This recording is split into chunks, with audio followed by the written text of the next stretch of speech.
ఎంతో టేస్టీగా ఎక్కువ రోజులు నిల్వ ఉండేలాగా పండుమిర్చితో నిల్వ పచ్చడి అనేది ఎలా చేసుకోవచ్చో ఈ వీడియోలో చూద్దాం.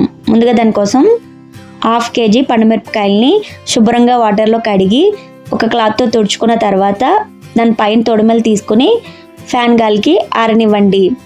అలా పూర్తిగా తడంతా పోయిన తర్వాత ఈ పచ్చడి ప్రాసెస్ అనేది చేయాలండి. అప్పుడే ఎక్కువ రోజు స్టోర్ ఉంటుంది. అలాగే పండుమిర్చి అనేది కొంచెం ఫ్రెష్గా గట్టిగా ఉండాలండి. ఈ పండుమిరపకాయల్ని ఇలా ముక్కలుగా కట్ చేసుకోండి. అలాగే 125 గ్రాముల కొత్త చింతపండుని నీట్గా క్లీన్ చేసుకోండి. ఇప్పుడు మిక్సీ జార్లో ఆ చింతపండుని యాడ్ చేసుకుని 125 గ్రాములు ఉప్పు కూడా వేసుకుని ఇలా మెత్తగా మిక్సీ చేసుకోండి. ఇలా ముందుగా ఉప్పు చింతపండు మిక్సీ చేయడం వల్ల చింతపండు అనేది బాగా మెత్తగా మిక్సీ అవుతుందండి.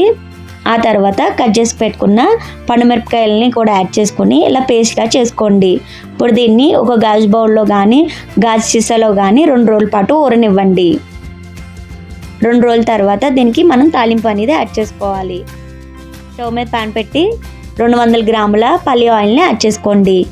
పచ్చళ్ళకి ఎప్పుడు కూడా పల్లి ఆయిల్ కానీ నువ్వుల నూనెతో కానీ చేస్తే చాలా టేస్టీగా అలాగే ఎక్కువ రోజులు నిల్వ ఉంటాయండి. ఆయిల్ హీట్ అయిన తర్వాత 2 టీ స్పూన్ల ఆవాలు, 2 టీ స్పూన్ల జీలకర్ర, 1 టీ స్పూన్ పచ్చెనపప్పు, 5-6 వెల్లుల్లిపాయ రబ్బలు కచ్చపచ్చ దంచుకుని యాడ్ చేసుకోండి. అలాగే 5-6 ఎండుమిరపకాయలని కట్ చేసుకుని యాడ్ చేసుకోండి. 2 రెమ్మల కరివేపాకు, కొంచెం ఇంగువ కూడా వేసుకొని తాలింపుని బాగా వేగనివ్వండి. ఆ తర్వాత పండుమిరపకాయ పేస్ట్ని ఇందులో యాడ్ చేసుకోండి. దీన్ని 2 నిమిషాల పాటు కలుపుకుంటూ మగ్గనివ్వండి.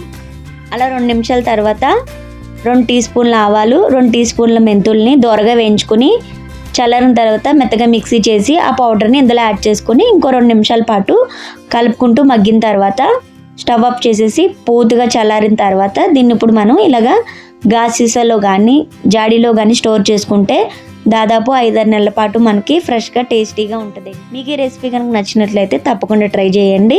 అలాగే ఎలా వచ్చిందో కామెంట్ చేయండి. నా ఛానల్ లైక్ చేయండి, షేర్ చేయండి, సబ్స్క్రైబ్ చేసుకోండి. Thank you for watching.